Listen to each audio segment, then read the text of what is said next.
Alice's Adventure in Wonderland, Part 2. Focus question. How does Alice try to adjust the Wonderland and what is the result? Worth to know. Observe, adjourn, attending, capital, confess, consultation, fancying, feeble, reveille, messages, pretext, usurpation. Connections. Writing. Write an essay describing Alice's interactions with the animals in this part of the story, then explain what these interactions reveal about Alice's character. Social studies. Research the social classes of 19th century in England. Create a table listening to each character, which class he or she belongs to, and why. In part 1 of Alice's Adventure in Wonderland, readers were introduced to young Alice. Alice finds herself in a bizarre world filled with many unusual characters. Chapter 3. A cactus race and a long tail. They are indeed in a queer-looking party that assemble on the bank the birds with draggle feeders. The animals with their fur clinging close to them, all dripping wet, cross, and uncomfortable. The first question, of course, was how to get dry again. They had a consultant about this, and after a few minutes, it seemed quite natural to Alice to find herself talking familiarly with them, as if she had known them all her life. Indeed, she had quite a long argument with Laurie, who was last turned sulky and would only say, "I am older than you, and must know better."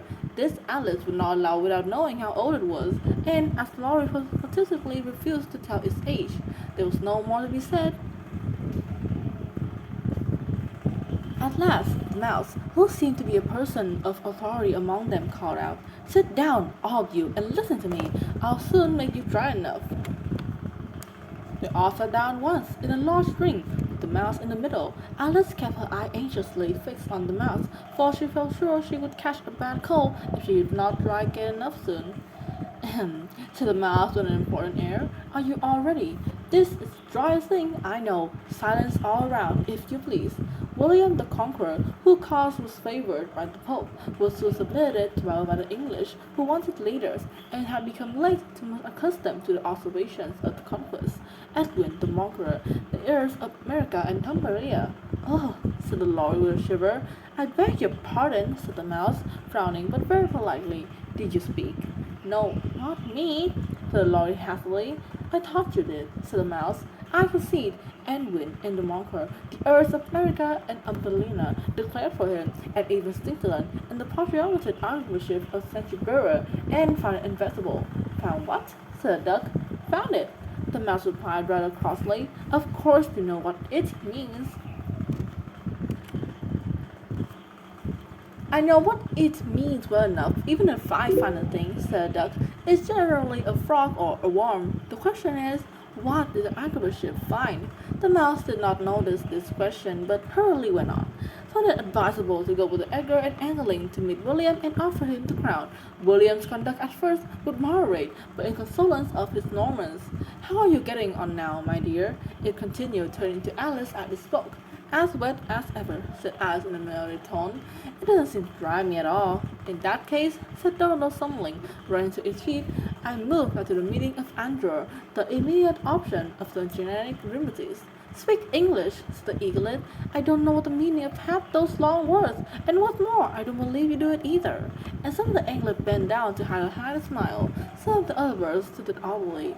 "What I was going to say," said Dodo in the offended tone, "was that the best thing to get us dry would be a caucus race." "What's a caucus race?" said Alice, not that she wanted to know, but the dodo had paused as if only somebody ought to speak, and no one else seemed inclined to say anything. "Why," said Dodo, "the best way to explain is to do it. And as you might like to try the thing yourself some winter day, I will tell you how Dodo managed it. First, it's marked our race course in a sort of circle. The exact shape doesn't matter, it said, and then all the party were placed along the course, here and there. There was no 1, 2, 3 and away, but they began running when they liked, and left off when they liked. So it was not easy to know when the race was over. However, when they had begun running off an hour or so, they were quite dry again. The door suddenly called out, 'The race is over,' and they all crowded around it, painting and asking, 'But who has won?' This question the dodo could not answer with a great deal of thought, and it sat for a long, long time, with one finger pressed upon its forehead, the position in which you would usually see in Shakespeare's in the picture of himself, while the rest waited in silence. At last, the dodo said, "Everybody was fun, and all must have prizes." "But who is to give the prizes?" Quite a chorus of voice asked. "Why, she, of course," said Dodo, pointing at Alice with one finger, and the whole party at once crowded around her, calling out in a confused way, "Prizes! Prizes!" Alice had no idea what to do, but in despair she put her hand to her pocket and pulled out a box of comfits. Luckily, the salt water had not got into it, and handed them round it as prizes. They were exactly one piece all round. "But she must have a prize herself, you know," said the mouse. "Of course," the dodo replied very gravely. "What else have you got in your pocket?" Alice went on, turning to Alice. "Only a thimble," said Alice sadly. "Hand it over here," said the dodo. They all crowded around her once more, while the dodo slowly presented the thimble, saying, "We beg your acceptance of this elegant thimble," and having finished this short speech, they all cheered. Alice thought the whole thing was very absurd, but they all looked so grave that she did not dare to laugh, and as she could not think of anything else to say, she simply bowed and took the thimble, looking as solemn as she could. The next thing was to eat the comfits. This caused some noises and confusion, as the large birds complained that they could not taste theirs, and small ones stroked and had to pat it on the back. However, it was over at last, and they sat down again in a ring and begged the mouse to tell them something more. "You promised to tell me your history, you know," said Alice. "And why you hate C and D?" she added in a whisper. "I'm afraid they would offend it again. Mine is a long and a sad tale," said the mouse, turning to Alice and signing. "It was a long tale, certainly," said Alice, looking down with wonder at the mouse's tail. "But what do you call it sad?" And she kept on puzzling around it, while the mouse was speaking, so that her idea of the table was something like this. Furry said to a mouse that he met in a house, "Both of us both go by law. I will prosecute you. Come and I will take no denial. We must have a trial. For really this morning I have nothing to do," said the mouse in a cur. "Such a trial, dear sir, with no jury or judge, and would be wasting our breath." "I will be the judge and I will be the jury," said cunning old Furry. "I will try the whole cause and condemn you to death." "You are not very attending," said the mouse to Alice severely. "What are you thinking of?" "I beg your pardon," said Alice very humbly. "You have got the fifth dance, I think." "I had not," cried Alice sharply and angry. "A knot," said Alice, always ready to make herself useful and looking anxiously about her. "Oh, do let me help and do it." "I shall do nothing of this sort," said the mouse, getting up and walking away. "You insulted me by talking such nonsense." "I didn't mean it," pleaded poor Alice, "but you're so easily offended, you know." The mouse only growled in reply. "Please come back and finish your story," Alice called after, and the others all joined in chorus. "Please do." But the mouse only shook his head impatiently and walked a little quicker.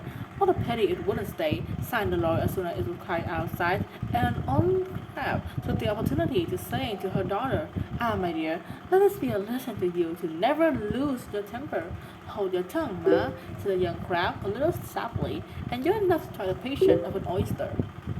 "I wish I had our Dinah here." "I know I do," said Alice out loud, addressing nobody in particular. She often fetched it back. "And who is Dinah, if I might venture to ask this question?" said the lorry. Alice replied eagerly, for she was already ready to talk about her pet. "Dinah is our cat, and she's a capital one of catching mice. She can't sing. Oh, I wish you could see her after the birds. Why, she eats all the birds as soon as they look at it." The speech caused a remarkable sensation among the party. Some of the birds hurried off at once. An old Maggie began rubbing herself very carefully, remarking, "I really must be getting home. The night air doesn't suit my throat." And the canary called a trembling voice to its children, "Come away, my dears. It's a high time we were all in bed." On various pretexts as they moved off, and Alice was soon left alone. "I wish I hadn't mentioned Dinah," she said to herself in a merciless tone. "Nobody seems to like her down here, and I'm sure she's the best cat in the world. Oh, my dear Dinah, I wonder if I shall ever see you any more." And hereupon Alice began to cry again, for she felt very alone and low-spirited. And a little while later, however, she again heard a little peppering of footsteps in the distance. She looked up eagerly, half hoping that the mouse had changed its mind, but was coming back to finish his story.